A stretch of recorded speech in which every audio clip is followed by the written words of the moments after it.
What's the fastest you've seen a crowd go from excited to horrified?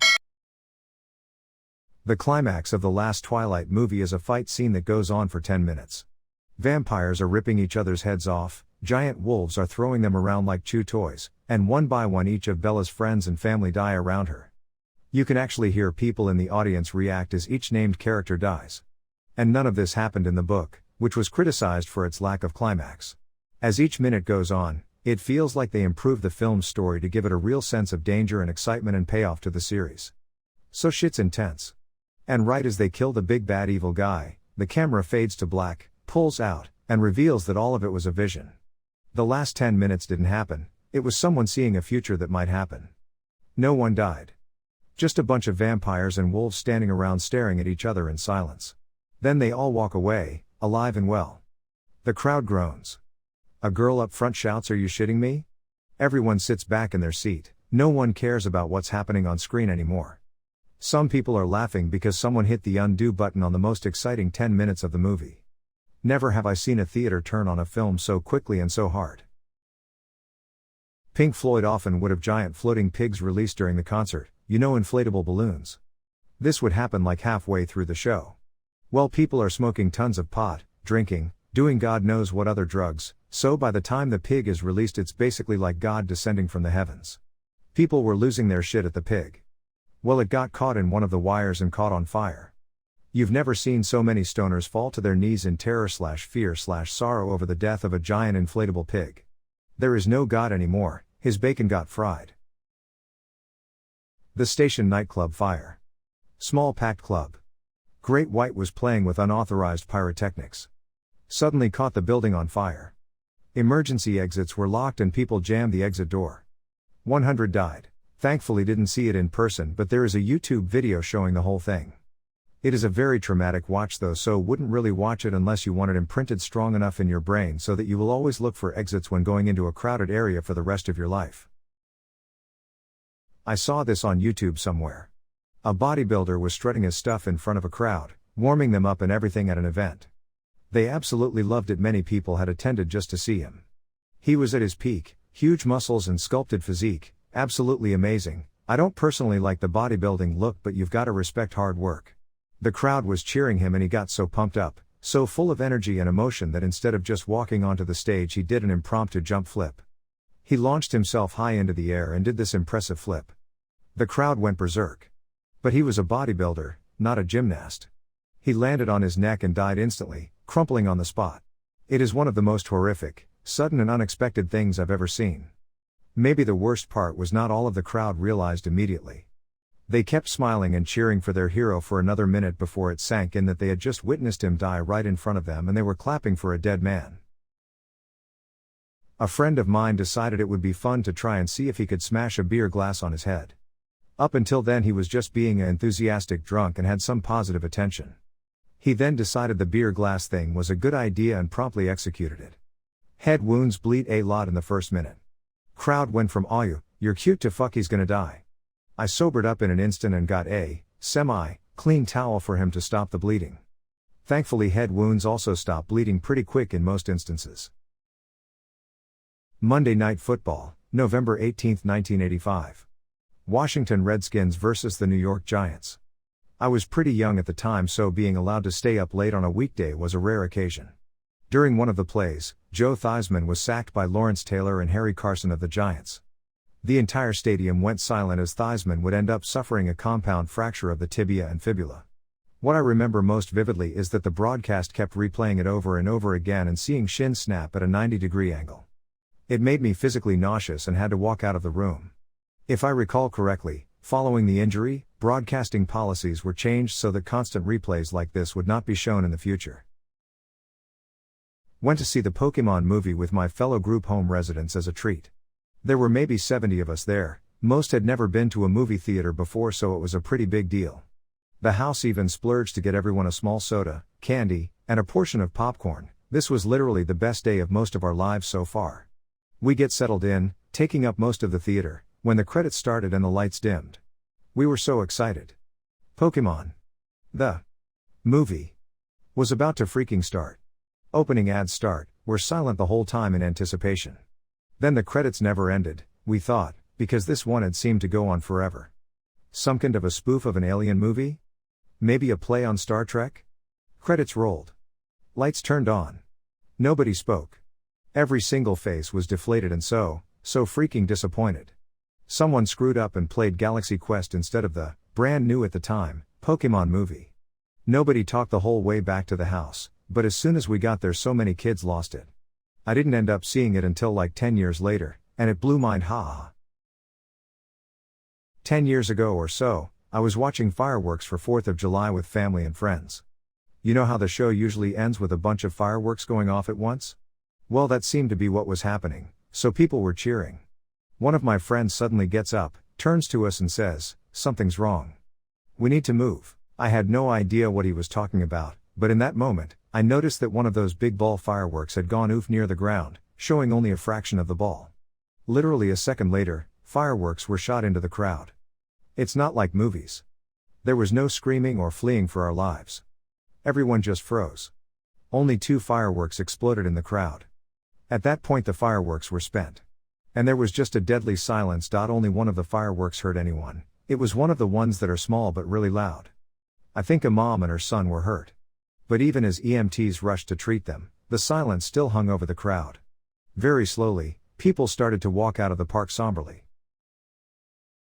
I was at a 4th of July fireworks show in Walton, Destin, Florida. The show was being staged from the inlet from the Gulf of Mexico to the bay. People were watching it from the other side of the inlet, the Highway 98 bridge, and from their boats on the water. The first salvo launched, but one of the shells exploded either in the launch tube or just above and ignited the rest of the show on the ground. Some launched a little bit before exploding. What was supposed to be a 30 to 40 minute show lasted 1 to 2 minutes. As the first shells blew up, I could see the silhouette of the technicians as they ran, like a stop-motion movie.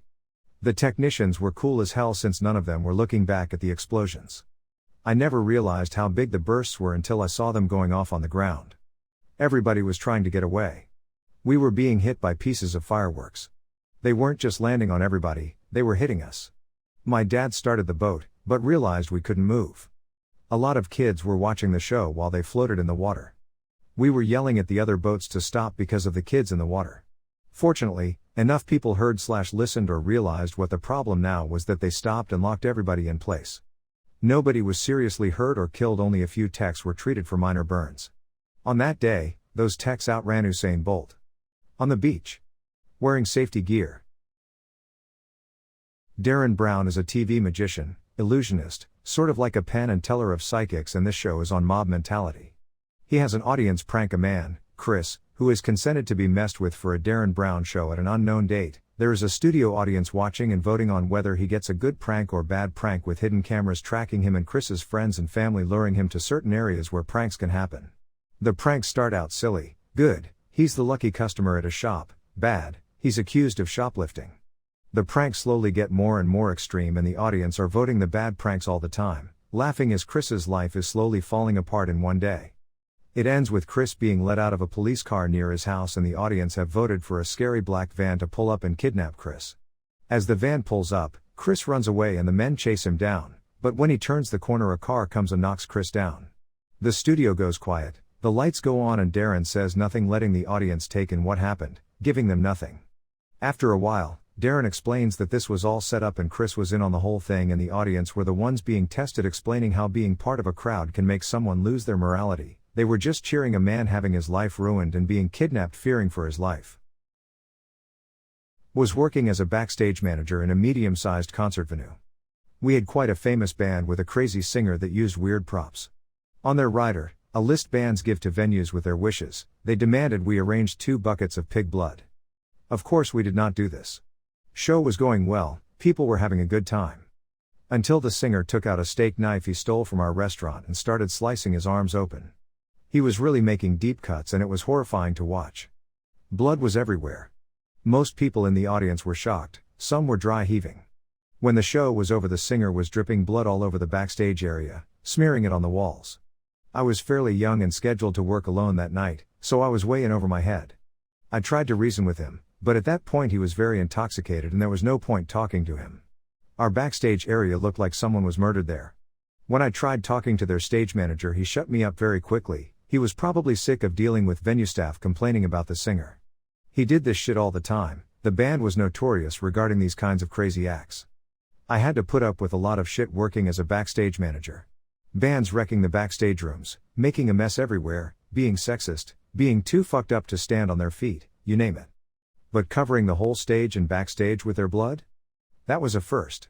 We had to repaint the whole area because there is no point trying to clean the blood smears. Fairly shortly after I changed careers because I could not deal with that anymore. So, this is gonna require some context. This was a little while ago, back while I was in high school. The school loved to bring in speakers, which in retrospect was very kind of them, though many people thought it was a waste of time. On this particular day, the speaker was a decently famous poet, who I will not name for what I hope are obvious reasons. The talk was actually going pretty well, since she turned out to be very funny and was cracking jokes and going on long, entertaining tangents. It was close to the most engaged I'd seen the school. Then, she decided to go a more serious direction: suicide. She went on a several-minute tangent about how suicide is selfish, that culminated in the fabulously awful quote, "People are like, aw, my life is so hard," and then just give up. How dare they? The entire room had gone fucking silent, because there was one thing she didn't know: the school had just had a suicide that had rocked the entire community. Completely ruined the talk, and the school was apologizing for days.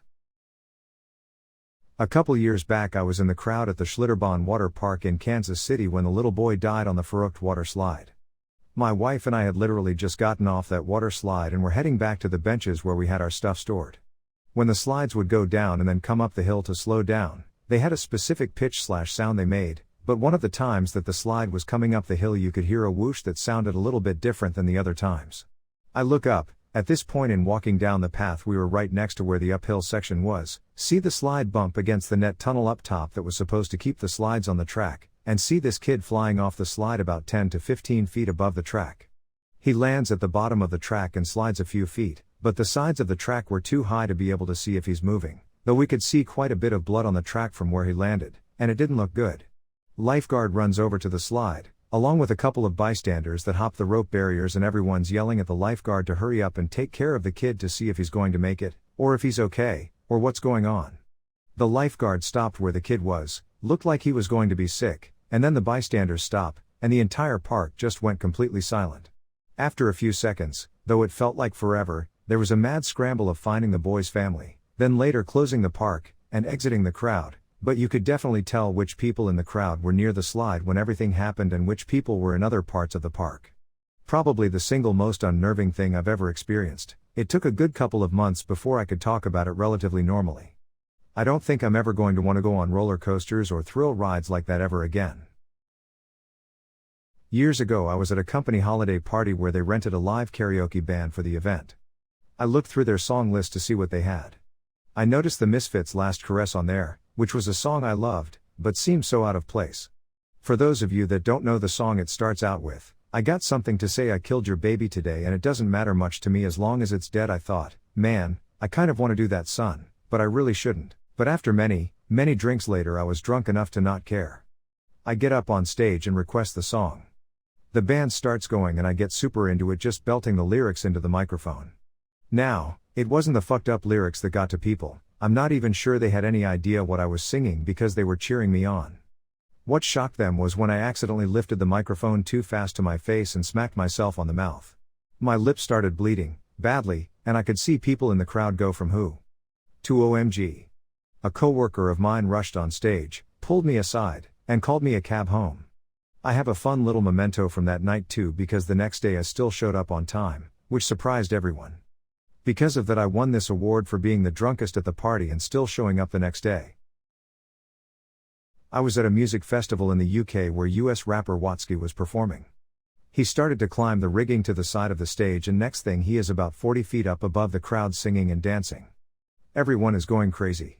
I remember turning to my friend and saying, "He's surely not going to jump from there, is he?" Because at a lot of his gigs he will do just that, albeit from a lot smaller heights. Next thing the crazy bastard leaps into the crowd with little to no warning, plummets to the concrete floor and hits a couple of people. Instantly the security and show staff shut everything down. Looked like he was dead and he injured a couple of people, but everyone survived. I don't know if this counts, but I'm a huge fan of 90s rock. Korn, Slipknot, Seether, Mushroom Head, etc. Anyways, I've always wanted to see Marilyn Manson in concert, and he was opening for I think one of the mentioned bands above a few years back. Anyways, he comes on and just looked horrible, kind of slurring, but whatever, I get it. So like 4 songs and he starts singing Beautiful People and mostly everyone seemed into it. Well, maybe BC it's TX and it was an outdoor venue over 100 degrees, but he just goes, "Fuck it, y'all suck," and walks off stage. Took a few seconds to register with everyone he wasn't joking, and every starts booing and cussing. I was legit excited and it just turned to garbage so quick. I don't know if this counts, but I'm a huge fan of 90s rock. Korn, Slipknot, Seether, Mushroom Head, etc. Anyways, I've always wanted to see Marilyn Manson in concert, and he was opening for I think one of the mentioned bands above a few years back. Anyways, he comes on and just looked horrible, kind of slurring, but whatever, I get it. So like 4 songs and he starts singing Beautiful People and mostly everyone seemed into it. Well, maybe BC it's TX and it was an outdoor venue over 100 degrees, but he just goes, "Fuck it, y'all suck," and walks off stage. Took a few seconds to register with everyone he wasn't joking, and every starts booing and cussing. I was legit excited and it just turned to garbage so quick.